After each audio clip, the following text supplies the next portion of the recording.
Alice Amy. Yes, you're so much welcome to this vlog. Let me try to use this microphone. I hope it's going to work. So guys, you're so much welcome to this vlog, and I'm extremely excited to have you. It's a story time. Yes, and this is the challenges or facts about me in my journey of growing. You know, a lot of people look at you and they wish they were you, but they don't even know what's behind. Like, you're behind the scene, what you go through, what challenges you face. You get. I want to make this video as short as possible. I hope you guys will be able to learn something from my video. How to endure some situations, how to be patient with things. Remember, life is never, no situation is always permanent. That you have to put it in your head. And if you're new here, karibu. Kindly subscribe to my channel, take a minute and share my videos, and comment as well. Tell me, let's have a conversation in your life of growing, in your journey of growing.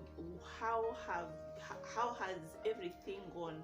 Has your life been smooth, in that you have been someone whom is able to get anything they want at any time?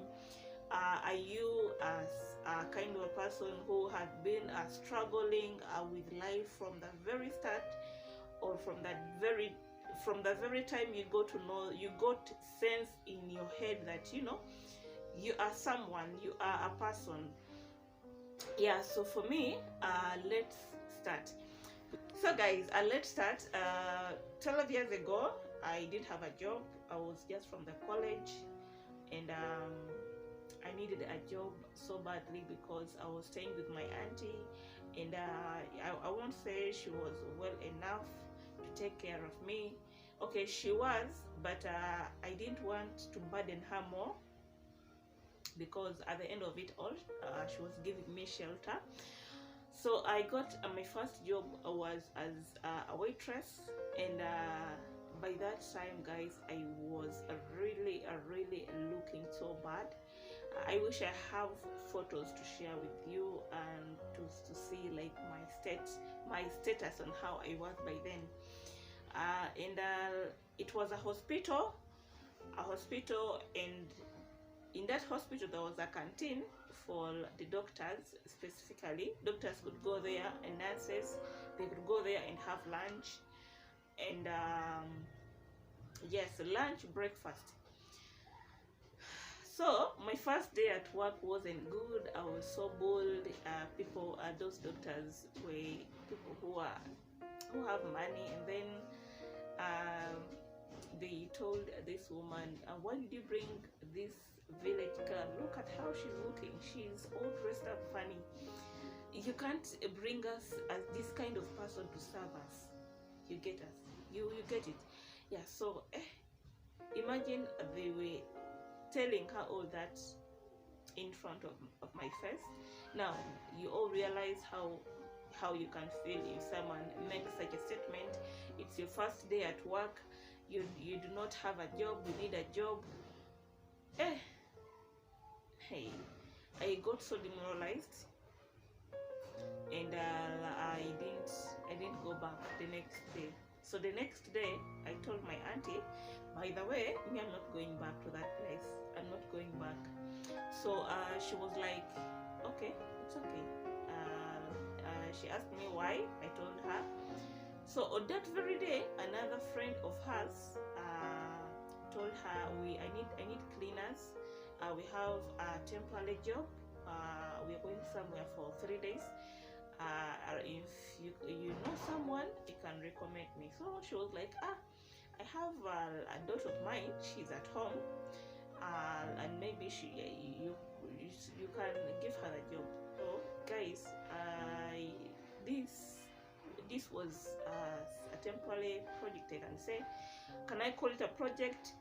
Yeah, because one of those rich guys had a tradition wedding for one of the daughters, so they had a lot of visitors to their place. This place was big. It was a big mansion. We were like 5 people, you know, just know we worked us out. Just know we all worked all throughout the entire 3 days, and it was a lot of work to do, because they had just finished that mansion.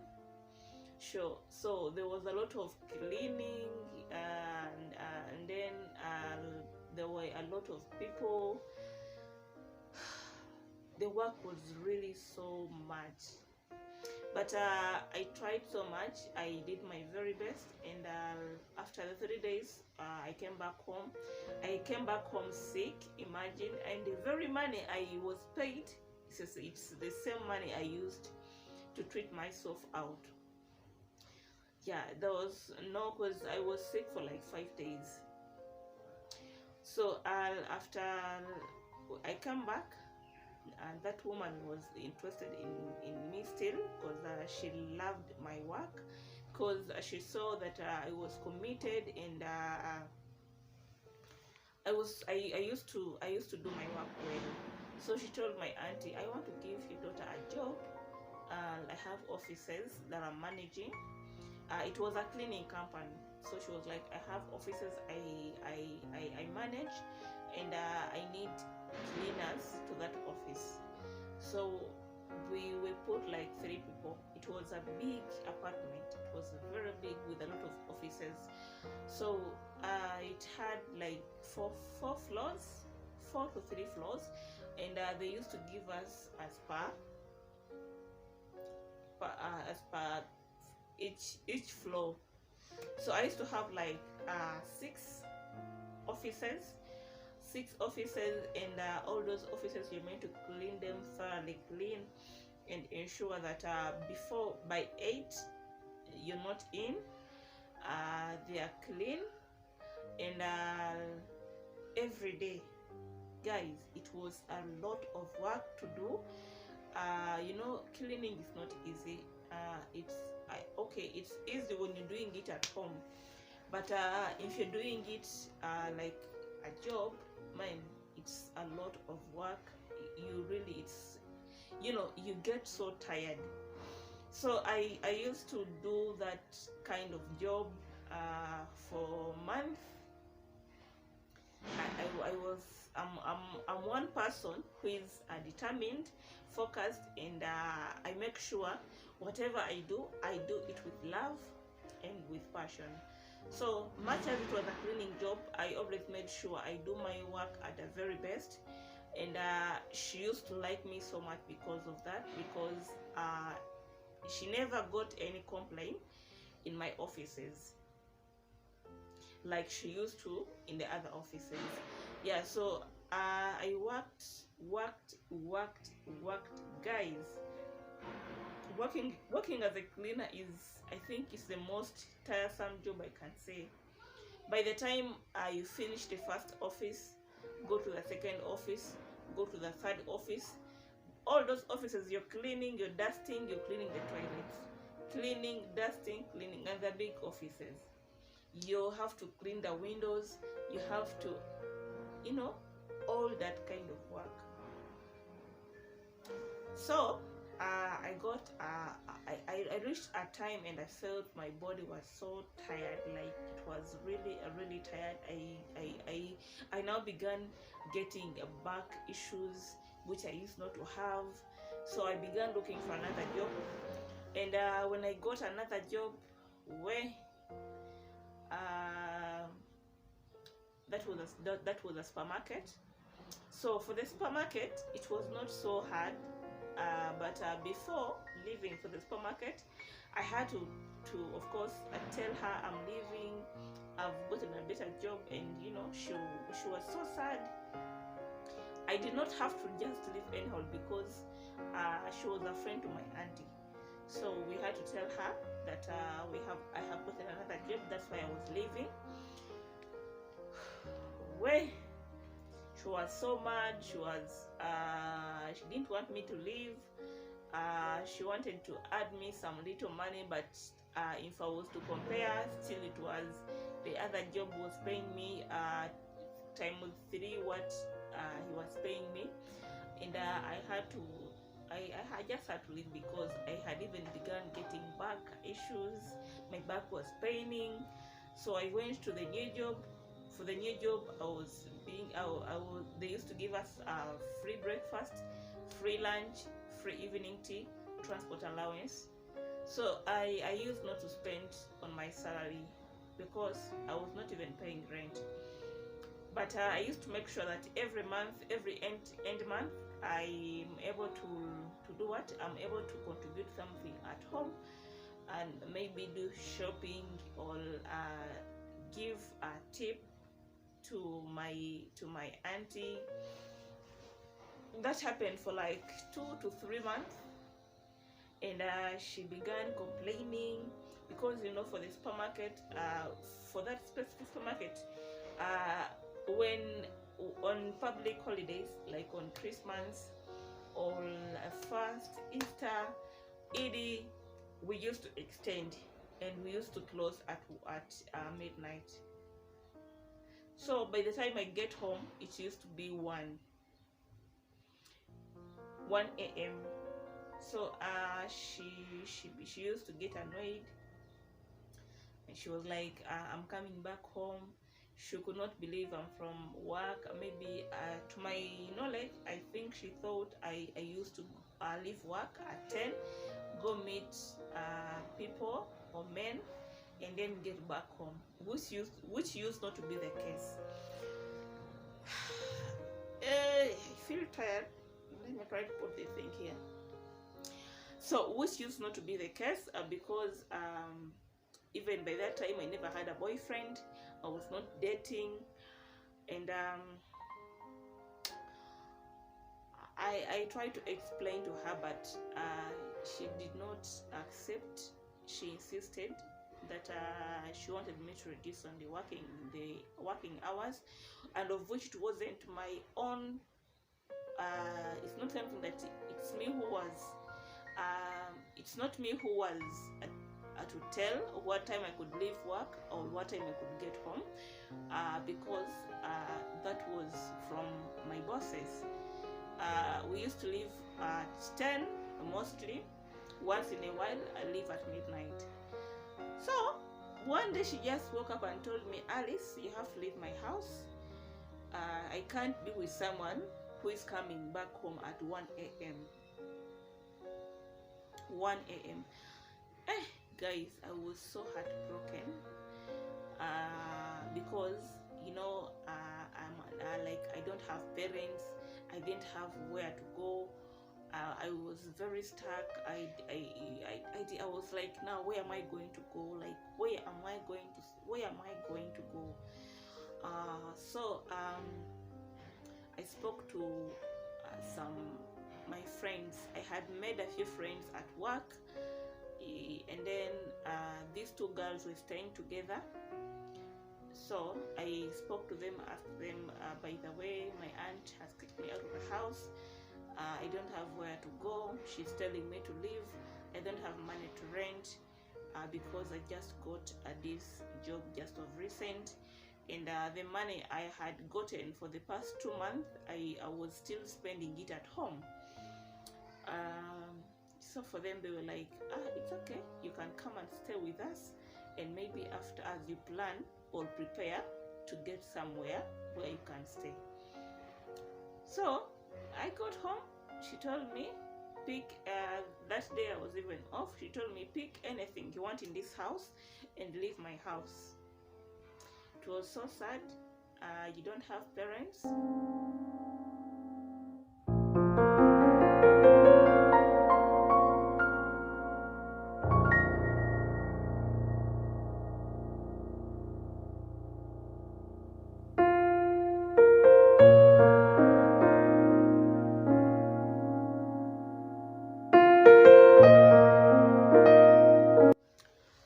So guys, it was so sad.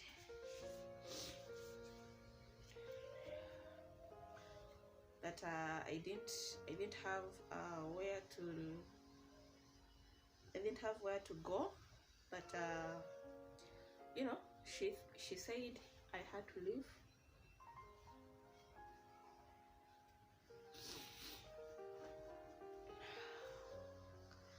she said I had to leave, and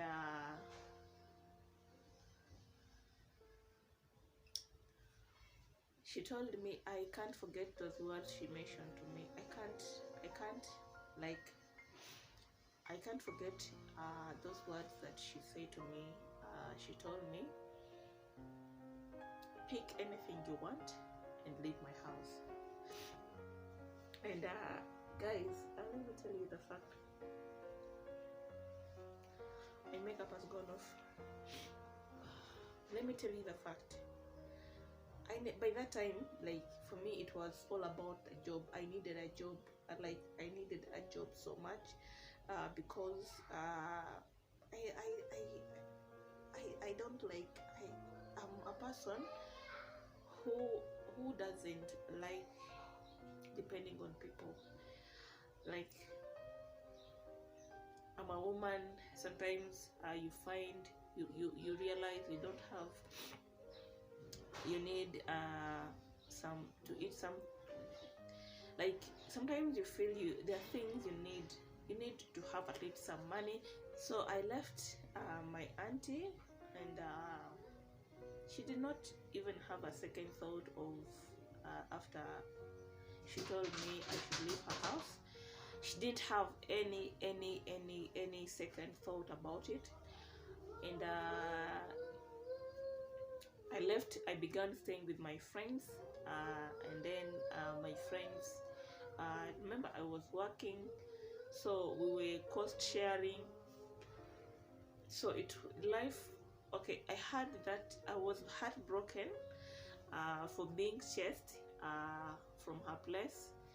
I now began living a life of fully taking care of myself, because that was like my third job. My friends really took care of me, much as we used to do a cost sharing or a cost share. They treated me like a family. They loved me like a family, and I had a good time when I was staying with them. And from there, I saved a few little coins, but they still gave me a chance to stay as long as I feel I'm ready. So I stayed with them for a long time, by the way. And then after that was for 2 or 3 years. And after those 3 years, after those 3